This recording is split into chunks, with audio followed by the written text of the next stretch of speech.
But way out there in space, there's huge clouds of dust and gas.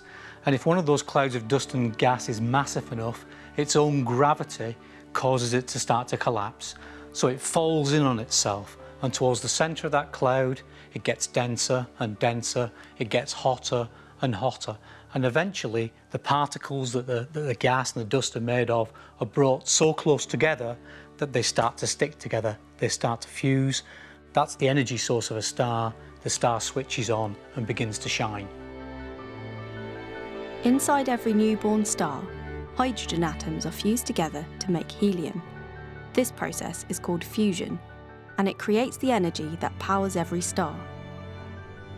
What happens to a star during the rest of its life depends on how massive it is at its birth. A star like the Sun is in a delicate balance between gravity, which wants to make the star collapse in on itself, and the pressure that pushes outwards that comes from the energy that's been produced in these fusion reactions happening at its core. However, at some point in the future, the hydrogen runs out. And at that point, the core of the star will start to collapse in on itself under its own weight.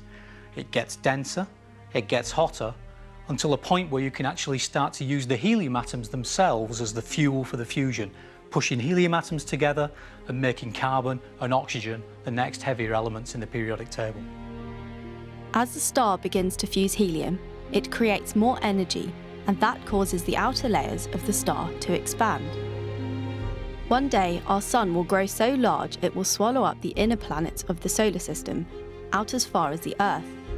It will become a red giant. For the sun, this will be the beginning of the end. What happens is, as the outer layers of the star get farther and farther from the middle, the force of gravity that they feel is getting weaker and weaker. And actually, the star loses hold of its outer atmosphere. Its outer atmosphere drifts off out into space. It expands out to become a planetary nebula. And they're some of the most beautiful objects in the universe. Once the outer layers have drifted away, all that is left of the star is its core.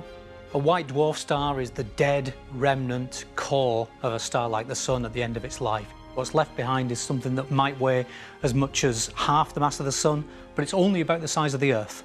So it's an incredibly dense object, it's dead, there's no nuclear fusion going on in it anymore, it's incredibly hot, but then over millions of years it will gradually cool down to become a black dwarf. Some stars, however, are much more massive than the Sun, and they lead very different lives. They are able to fuse heavier and heavier elements inside their core. The star gets bigger and bigger. Some grow up to 1,000 times the size of our Sun, until it has fused elements all the way up to iron. And once we've formed an iron core, there's no more energy can be got from fusion. That core collapses. The rest of the star starts to collapse in after it, but then it bounces off. There's a huge shock wave, and in just a second, bang! The outer parts of the star are blasted off into space in a huge supernova explosion. These supernova explosions are so powerful that when one of these stars explodes, it can actually outshine the whole galaxy of which it's part, a galaxy of maybe 100,000 million stars. For these supergiant stars, all that is left is the super-dense core, known as a neutron star, an object that can have a mass greater than our Sun, but be less than 20 kilometers across.